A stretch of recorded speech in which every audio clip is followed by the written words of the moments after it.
Hello, my name is Gaurav Malik. I'm an Associate Professor in Computer Science in the School of Architecture, Computing Engineering.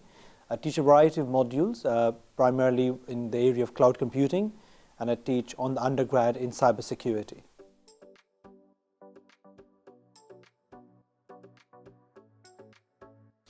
So when the pandemic came and hit us, it was quite a bit of a shock because as a lecturer, as an institution, we primarily geared up for face-to-face teaching. So it was making the transition from being in a lecture theatre with 700 students to transition to doing something on Teams. And that was challenging, but it's something that we had to adapt very quickly.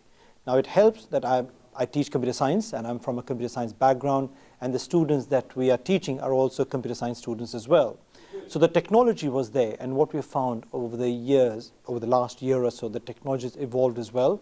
So it was making the change from face-to-face teaching to online teaching and the lessons learned from that. So obviously during the pandemic, it was fully online, but there are many things that we learned during the pandemic in a fully online teaching, which we have now been able to incorporate in Dual Delivery 2.0, where we use the best of the lessons that we learned versus the benefits that you can give to students in a face-to-face environment.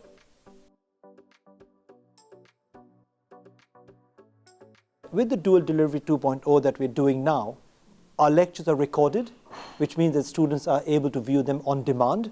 And it's really beneficial from a student's point of view, because if they miss something in the lesson, they can always go back and record it. There's a facility of transcription from different languages. So if somebody's first language is in English, they're able to use that facility as well. There's the idea that, and we keep on forgetting that when you're sitting in a classroom, it's a live delivery. So as a lecturer, if I've covered the topic, I've moved on. So unless a student raises the hand, very unlikely would we go back and cover that again. But when you have it recorded, students are able to play it over and over and over again until they get the understanding of the subject. So that was one of the real benefits of having the recorded lectures. That coupled with having live Q&A, and this was something, again, it sounds very obvious now, but sitting in a large lecture theatre with 300 students, the interaction, while it was there, is very different to somebody sitting right at the back of the classroom. But in a live Q&A, when people are on Teams, everybody is at the same level, everybody has the same ability to ask a question, and that really transformed the learning. It meant somebody who was very quiet, who was very shy, could ask a question, we could run polls, we could ask people to contribute, and the benefit of having the chat feature in Teams allowed people to have a side conversation where if somebody had a resource, they were able to share that resource in the chat. I was able to share links as well. So I think we were able to fully digitize the curriculum, share stuff, information live, which just wasn't possible in the traditional way in which you used to deliver materials. So I would say the ability to have recorded lectures, the ability to have a uniform platform in which people could ask questions in live Q&A, which you could not do in a lecture theatre, really contributed. So I feel we brought the best of both worlds. One is the recorded lectures to recap materials, and the live Q&A to have students interacting with the lecturers.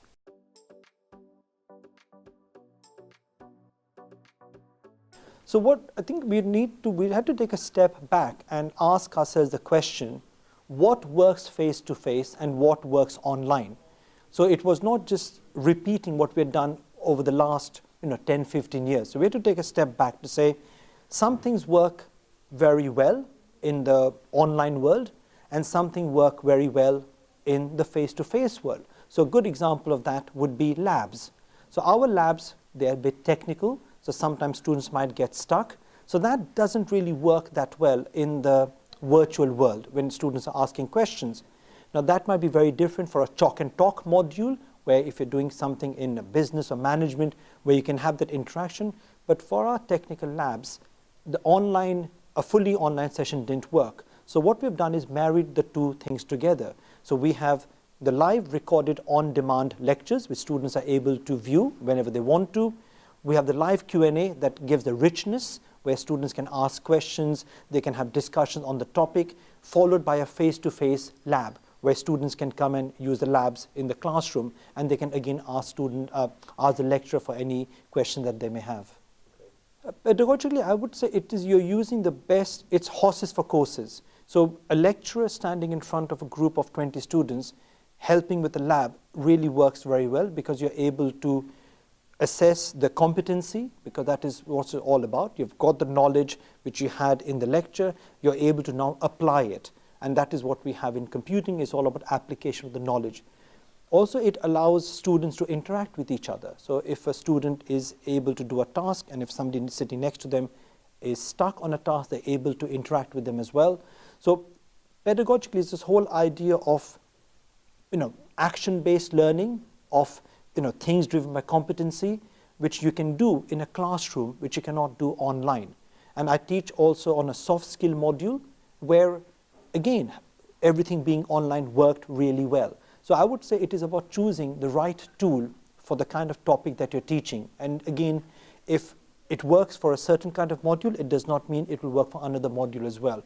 So my advice to any colleague would be to take a step back from what you're doing, see what works best online, seeing what works best offline, and then adapting your teaching and your materials accordingly.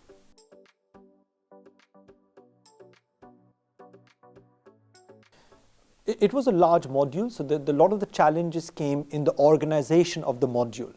And I think, again, I teach on a large 500 student module, but also on a small 20 or 30 student module.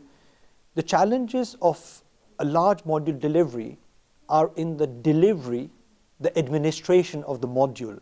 And very often, as lecturers, we tend to get hung up in the management, the organization of the module, than the actual delivery of it. So there's a term that I've come up with, which is called automate the mundane. So very simple things like having an FAQ. So because when you have a large module, you tend to find the similar kind of questions being asked by the students. So having a very simple FAQ reduces the load for you as a lecturer. You can always refer students back to the FAQ. Simple tools like having a unified mailbox. So if you have a large module, you probably have a large team working with yourself. So having a mailbox which you can refer students to takes that load off you as the individual module leader, so you can ask students to respond or to email that mailbox, as students will always do, and then the team can look after that mailbox and respond from that mailbox. So again, these seem like very obvious things, but until you start dealing with this on a day-to-day basis, you realize administering, teaching, management, they're three very different things, and you need to take a pragmatic approach to each of these.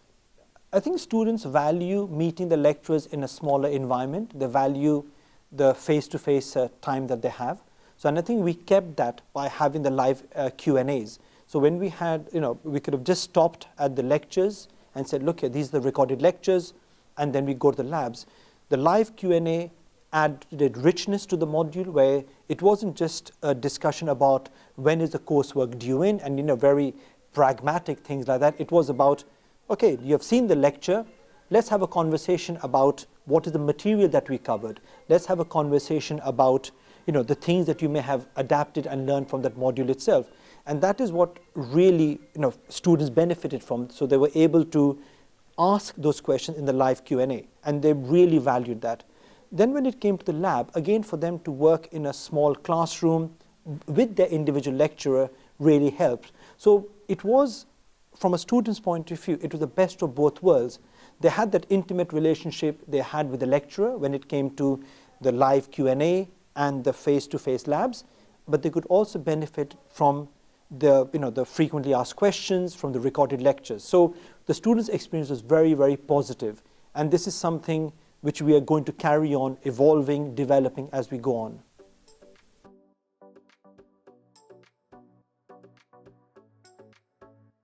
And I think one of the things that we tend to think when we look at module leadership is we need to try and break it down. So one part of module leadership is the administration of the module, then there's the assessment, and there is the quality control. These three things do not scale in the same way. So the amount of time and effort that you need to, in writing an assessment for a 10-student module is the same for a 1,000-student module. The amount of time that you might spend in quality assurance, so that may slightly scale up. But what happens is when you're dealing with a large module, are the general day-to-day Q&As that keep on coming up. So if you have something like 700 students, so even if 10% of them ask you a question, that is a fair amount of traffic that's going to be coming your way. So one of the things that we tried was to have a member of staff who was responsible for administering the module. And when I mean by administering, it was to deal with the weekly questions, with things which were like, where can I find this material? Where can we find this information? And as we started getting these queries coming in, we started adding them to the FAQ. So what that meant is our first question to anybody asking a query was, have you read the FAQ? And what happened, so as the module, as time went on, the FAQ grew bigger and bigger, and we found that we were able to capture many of the questions that were being asked of us on a weekly basis. Now, this obviously excludes personal scenarios, which can only be dealt on a one-to-one basis, but personal scenarios were not as many as you'd expect. It was the weekly questions about the very obvious things. And, we have to bear in mind that when a lecturer or as a module leader is standing in a 300-seater in a lecture theatre, when you finish a lecture, everybody comes to yourself and starts asking you that question. And that is, in effect, what the mailbox and the FAQ took care of. And the FAQ was the best thing that we did. So it captured all the obvious questions with the answers, so students started referring to it as time went on.